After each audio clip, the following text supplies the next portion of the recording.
The students I teach at Princeton are extremely gifted intellectually. They're accomplished in a range of activities. They're going on to great things. They have great opportunities before them, and they will seize those opportunities. And they'll, in the end, as they always do, make this university very proud of them. Sometimes, though, they pick up, I think, quite destructive ideas, and I think they need to be disabused of those ideas. Some people believe that women can get along perfectly well without husbands, and that they can have children and rear children perfectly well without men in the picture. This extreme, and I think quite implausible on the face of it, form of feminism, despite its prestige in some sectors of the intellectual culture, is summed up in the bumper sticker phrase, "A woman needs a man like a fish needs a bicycle." Never was anything more false ever propounded. And that's because children need a dad.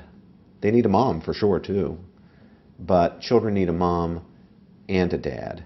And we know from the record that while there are certainly cases of women successfully rearing children as single parents and of men successfully rearing children as single parents, and no single parent should think they're doomed to failure, but they should recognize that it's more of a struggle, much more of a struggle, when there's not a husband helping a wife or a wife helping a husband, a mother and father working together to raise children. We know from the social science data that despite the cases where it has worked, that the chances of failure for the kids are going to be much higher where we don't have an intact family with a mom and a dad.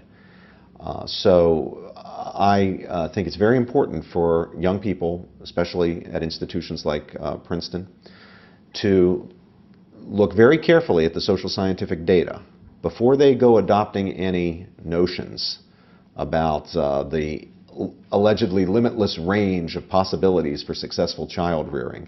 They should look at the hard data that we now have from 40 and more years of experience with the kind of family breakdown that is now so common. They should look at that data, take a cold, hard, and sober look at that data, and I think that will disabuse them of the notion that anything other than an intact family with a mom and a dad is the ideal.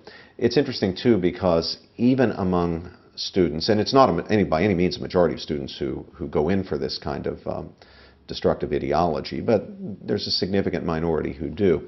Even among the minority who do, interestingly, they will go off and get married, and by and large have successful marriages, and will be rearing children with a husband and wife in the picture.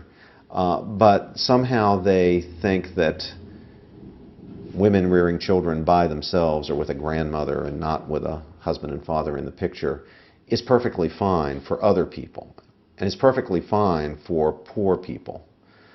Well, it's not perfectly fine for poor people. It's even harder for poor people when they don't have the support structure in the family. It's very hard for poor children when there's not the support structure that's provided by an intact family with a mom and a dad who love each other and are committed to each other, are faithful to each other, working together to model virtue for those kids and to bring them up right.